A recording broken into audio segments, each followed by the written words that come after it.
My son overheard my brother declare that we are not truly a family. I did not invite him to my wedding, and now my parents have decided not to attend either. I'm 32 years old and set to marry the person I've been seeing for a long time. Another family feud has turned what should have been one of my happiest times into a painful struggle. Before I continue, let me tell you a little about me. When I was 12 years old, they adopted Jack, who was 8, and Liam, who was 5. It was evident from the beginning that things would be difficult. Jack had severe behavioral issues as a result of a traumatic occurrence. I won't go into detail, but it was crucial. No matter how hard I tried, living with him was really difficult. He was always out of control, and I felt like I had to walk on eggshells to avoid setting him off. As we grew older, I made an effort to always be there for Jack. Jack developed a severe heroin addiction a few years ago. I was there for him when things were worst. I healed him and done all possible to help him get back on his feet.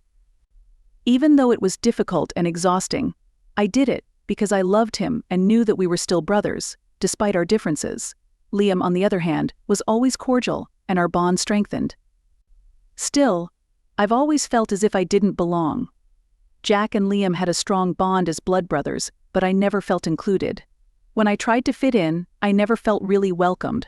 I felt like I was constantly on edge. Everything came to a head recently at my folks' house for Sunday supper. One of my son's summer school homework was to create a family tree. He asked Jack in a nice manner if he wanted to be a part of it, and he declined. In his own words, he refused to participate because we're not real brothers. He said it as if it were the most obvious thing in the world. He didn't care how much it wounded me. Not only was I stunned, but what hurt me even more was that Liam, who I had always felt a connection with, sat there calmly. He said nothing. He didn't defend me or acknowledge how painful Jack's statements were. He did nothing to prevent it. Even though there have been many issues, I have done everything I could to assist both of them, particularly Jack. Jack's words felt like a punch in the stomach, yet Liam did nothing. It appeared that both of them were telling me outright that I was never really a part of their family. Because I was so unhappy and hurt, I decided not to invite Jack and Liam to my wedding. However, my parents are displeased with my decision, and my partner fully supports it. They have made it clear that Jack and Liam will not travel until they are asked. My parents have chosen Jack above me again, no matter how much it pains me. It feels like the same thing has happened before. It pains my heart that my parents chose not to attend my wedding. I recognize that Jack has been through a lot, but I've done everything I can to support him and Liam during their difficult time. I feel as if I'm being punished now that I've finally established boundaries and stuck up for myself. Ida, why didn't you question my brothers when they declared they didn't consider me family, even if it meant my parents wouldn't attend my wedding? Liam and Jack have been living with you for 20 years, Snowybird 60. NTA, what are you if you are not family by now? I have a major problem with your family. They're the biggest jerks in the whole thing. People should have defended you when Jack said such to your son. It's absurd that they let him get away with it and now say they won't attend your wedding. I would tell them not to bother attending your wedding, and I hope they are content with their 2 boys. Following that, I'd take my son and go full NC with them. Oh no, I've considered going NC with them before, but I've never been bold enough to try it. If I had done it sooner, I believe my life would have been better. Reineke Fuchs, 1991. Parents who adopt a kid often feel guilty about it. There are numerous tales of biological children receiving more attention than adoptive children, resulting in overcompensation. You should be appreciative for him, just as you are for your parents. He had it far worse. We had to set things right with him, even if they were not the primary source of the problem. You should treat your children equally. When someone does something, they receive a reward. If he behaves inappropriately, he'll be punished. Even though they tried everything, he became addicted to narcotics, demonstrating that their plan was ineffective. Of course, I blame neither them nor him for his drug use. As children, Jack and Liam endured some truly horrific experiences. There is too much to say here, but you can understand how it left you damaged for life, even if they had undergone extensive therapy. Jack once told me that when he's high on drugs, he doesn't have to think about anything. I shouldn't be continuously picking up pieces of him. That's obvious. I understand why he turned to drugs, however. That being said, he remains a jerk. Don't worry, you're okay. Also, Oppie made no mention of Liam being a family member, and Liam may not be aware that he is related to Oppie. It would be better for Oppie to speak with Liam alone. Oh, I've always liked Liam better than Jack. To clarify, I've always thought of them as brothers. Even though Jack was a hassle, I still considered him a brother. Otherwise, I would not have continued to aid him. It made no sense for his son to question his brothers about the family tree. He was 5 years old and eager to show off his skills. They are my brothers, and I have never said anything that would imply otherwise. He has no idea they were adopted. We don't hide it, it's simply not something our family has ever discussed. You might include uncles and aunts in the family tree if you liked.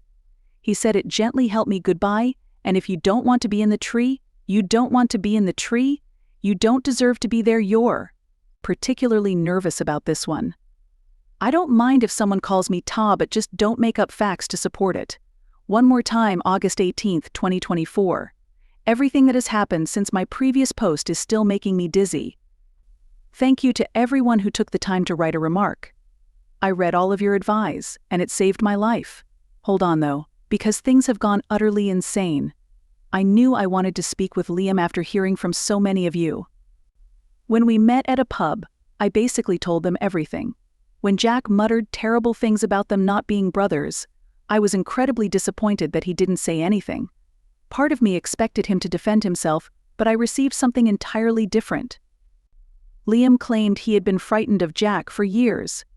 He explained that he didn't say anything that night because he didn't want to offend Jack, not because he agreed with him. He then revealed a stunning secret. Despite being Jack's biological brother, he has felt just as out of place in our family as I have. Liam told me that he has always thought of me as a brother and regrets that he did not speak up for me sooner, since our parents constantly push him to cave in to Jack's every desire.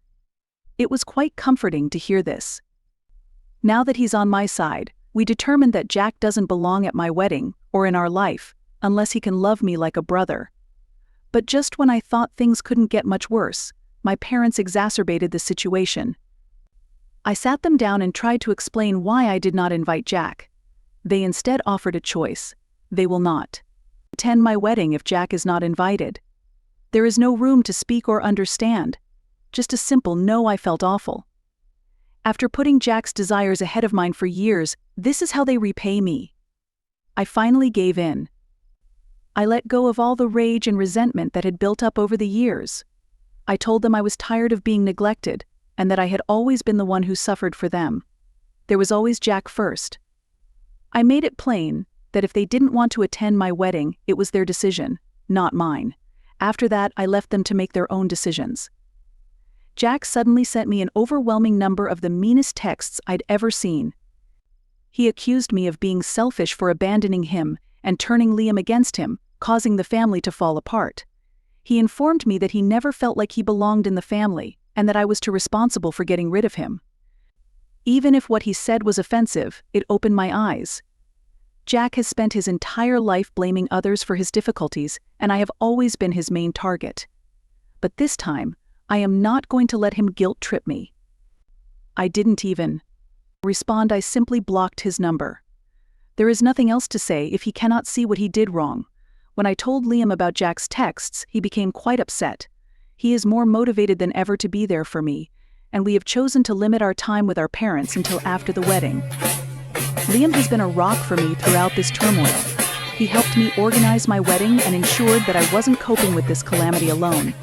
As a result, the wedding will go as planned, although with much fewer attendees. My parents have not contacted or texted me since our disagreement, and I don't care if they turn up.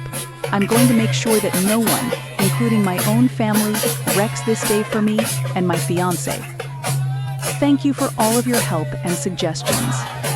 If anything else comes up, I'll let you know, but I'm hoping. My next blog entry is all about how wonderful the wedding was. I hope everything goes well. Thoughts. Rocketem 69 emphasizes the importance of having protection so that Jack does not disrupt the wedding. After a while, Foxy, Sly, Old, Stody, and Fox, you may realize that your parents' reaction was not unexpected. However, this does not guarantee that it will not harm now or later. Well done, Liam. You are fortunate to have at least one family member that loves you. Second change, August 25th, 2024. Hello everyone, I just wanted to give you an update on what's been going on over the last week.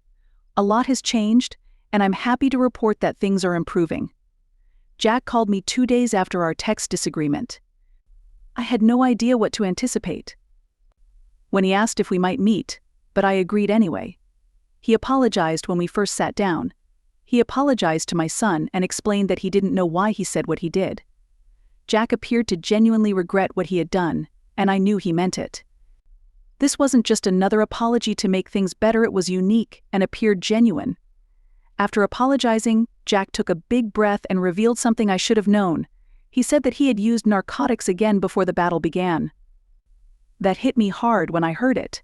It explained a lot about how he behaved in the weeks leading up to the tragedy, such as being irritated, aloof, and withdrawing from everyone. I realized I had missed all of the signs. While I was concerned by Jack's attitude and my wedding, I didn't consider the possibility that anything else was going on. I am not proud to admit this. It wasn't only about the return. As Jack explained to everyone, it was also about accepting responsibility in a way he had never done before. He went on to add that after realizing the pain he had caused, he scheduled himself for therapy. This may appear to be a minor step, but it was significant to Jack. Previously, Jack had only sought treatment after being advised by social services that he needed to, or because they threatened to kick him out if he did not seek help. However, this time he made his own decision. He'd never done that before. That also demonstrated that he was serious about making changes. I knew he was going to do this because the fear of losing both me and his brother was too much for him. For him, this is significant because he wants to prove himself to me, he told me. He loves me and feels awful for making me feel otherwise. Jack has also agreed to begin taking medication to help calm him down, which he had never done before. Jack checked himself into treatment approximately 5 or 6 days ago, and I have been seeing him every day since. At first, I went alone since I wasn't sure how my child would react to seeing Jack so soon after what had happened. At first, I thought it was vital for my child to see Jack's efforts to set things right. Because of this, I took him along, and Jack promptly apologized to him. As a parent, it made me feel a wide range of emotions. Even though my son is young and doesn't fully comprehend what has been going on, he understood Jack felt awful about what he'd done. He seemed to feel better afterwards. When they spent some time together simply talking and playing, it seemed like a significant step forward for all of us. My brother Liam has been extremely helpful throughout this whole ordeal. Liam wants Jack to succeed just as much as I do, and we've talked a lot about him. We both understand how deeply Jack's misfortune has affected him. This does not excuse his actions, but it does help us understand why he has gone through so much. Liam being with me through this has helped me feel a lot less alone. Thinking about it all, I understand that I must accept responsibility for what I did and how things worsened. Jack did numerous things that made me angry in the weeks leading up to the fight. Instead of dealing with my anger calmly, I allowed it to build up until I lost control. Based on what I can see now, his actions were most likely motivated by his return, which I should have noticed sooner.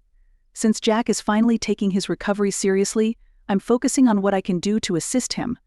I feel awful about not seeing the warning flags and acting the way I did. I was furious with Jack when I wrote my first 2 posts. Even though nothing I mentioned was incorrect or untrue, I did construct a picture of Jack's darkest moments without providing anything else. To remember everyone, Jack went through a dreadful experience. Jack and Liam both suffered horrible abuse from their birth families, including extensive CSA. Jack's mistreatment was significantly worse. Jack now finds it amusing because their biological father liked him the most in the worst ways. Jack started using drugs when he was young, but I assumed he had stopped for a time. Jack told me when we were kids that he still thinks about being abused, despite the fact that we were adopted nearly 20 years ago. He claims that getting high is the only thing that makes him feel relaxed. Jack has gone through a lot, and it continues to affect him on a daily basis. I'm not excusing his actions, but it's vital to recognize that he's in a lot of pain. I still believe in Jack, despite everything. He appears strong enough to overcome his history, and with Liam and me by his side, I believe he will be able to do so. Also, I'd want to thank everyone who helped me with and advised me on my previous article. Your views offered me a new perspective and the motivation I needed to deal with this circumstance in a more considerate manner. We still have a long way to go, but I believe we're on the right track now. For the time being, the situation appears to be improving. Jack is working hard on his treatment, and our family is gradually improving. Everything is going well so far, and I will assist Jack as long as he is willing to help himself. Again, thank you for your assistance. Your advice has been extremely helpful during this difficult time. Let us now read the next story. Second story. I taped my wife cheating and revealed it to our children. I forwarded it to her boss and her ailing mother as well. Hello everyone. This post will attempt to be brief. My 32-year-old wife cheated on me at 35 years old. We had been married since she was 22, and I believed it was a great marriage. Our 2 boys are now 7 and 6 years old. I wasn't sure about her because she had been arriving home from work 40 minutes late every day for 3 weeks before I decided to investigate. I hired a private investigator who obtained photos and videotapes of her with her co-worker boyfriend, and I determined to do revenge. I delivered those films to her mother, who has a condition that may kill her soon. I do not want her to die believing that her daughter is an angel. I also forwarded them to her friends, my family, and her boss, as her workplace has stringent policies prohibiting connections with a lover's wife. Before that, my children were at my parents' place while she worked. I requested my boss for a couple days off, so I was able to complete all of this at work. Then, I told my kids that we were breaking up because of her, and I showed them a video of her mother and her boyfriend. Of course they were sad, so they cried and held me. When I leave my wife, I will take them to see a psychologist. We reside in a at-fault state, thus proof of her adultery would assist me win the divorce. I admit that I was not a great husband, but why did she cheat on me? I'm not sure and don't care right now. After everything, my older brother approached me, and we had a quiet conversation. He told me that my children thought I was a jerk. He understands why I want to get back at him, but he believes that by showing him those tapes and talking about his mother in that manner, I have traumatized them. He agreed that it was my wife's fault, not my own. However, he believes I should have waited a little longer before telling them. We fought for about 30 minutes. Even though he loves me and is my brother, he believes I was harsh to the kids and called me in a hole again. That happened 3 days ago, and I'm still thinking about it. How about you, Ida? In case you were wondering, my wife has attempted to contact me and speak with me and the children, but they and I are both unwilling to see her. According to what I know, she is residing with her sister. To add to what I've previously mentioned, I told my kids and showed them the video because I didn't want their mother to blame me for the separation. I needed to prove that I wasn't the bad guy, so I showed them the video. Thoughts? Hey, have you shown your 6 and 7-year-olds a video of their mother with someone else? Wow, you are a crazy eccentric. Today is August 15th, 2024. A lot of people have requested an update on private, so I'll provide one. I'll try to keep it brief, though. Also, many of you believe my narrative is fabricated because it is not original. To be honest, this made me laugh. What? Do you think I'm going to say a unicorn descended from the sun? You must believe me, not me. I will not get down on my knees and beg you to believe me. Essentially, I discovered evidence that my wife had been cheating on me, which I shared with my children to help them understand that, in my opinion, I was not the bad guy in our divorce. Several days following the post, my wife requested me to meet her somewhere in public. I went to the park since I knew I needed to talk to her shortly. The conversation lasted more than 2 hours, but here are the key topics. She told me that her mother was upset and angry with her when I gave her proof of cheating to her mother, who had a terrible illness. I explained that it was her problem, not mine. She informed me that her ex-lover's wife had lost the baby. I forgot to notify her that his wife was pregnant, and I blamed her husband because I had proof that he was cheating on my wife. Like many of you, she warned me that she might bring charges against me for showing the tapes to others. There were tapes of her cheating, and I may lose custody of my own children. I did something I am not proud of. I emotionally manipulated her. I cried because, regardless of how it appeared, everything had left me emotionally unsettled. I told her it was her fault and that I felt trapped, and she cried too. We cried for nearly 20 minutes before finally calming down. We discussed it and agreed that she would keep the house, I would move out, and she would care for the children, but I can visit them whenever I want. She did not lose her work because it appears her father is acquainted with her supervisor. I understand that this is against the law, yet it worked out really nicely for me in general. I am done shaking things up. I am not sure if her ex-partner will keep the job, and to be honest, I don't care anymore. I am currently assisting my wife in re-establishing contact with our children. Over time, they pledged to try for me. I also decided to consult a psychotherapist right away to assist the kids. Deal with the stress of the breakup better. That is all the news. Is this distinctive enough for you? LOL, thoughts. Moto, Kenji 25. I believe her lawyer informed her that his actions were illegal. Instead of not telling the police or allowing it to come up in court, he simply gave up. Out of the box. As a child, my father instructed my brothers and me that if someone was mean to us, we should be more meaner to them, so they would regret meeting us. While I may have gone too far with my children, I don't believe I did anything wrong, and I'm relieved that the separation will work out in the end. Oop, regarding why he was presenting the movie to his children. Of course, I did not intend to hurt my wife. I did it so they could know for themselves that she, not I, was to blame for our breakup.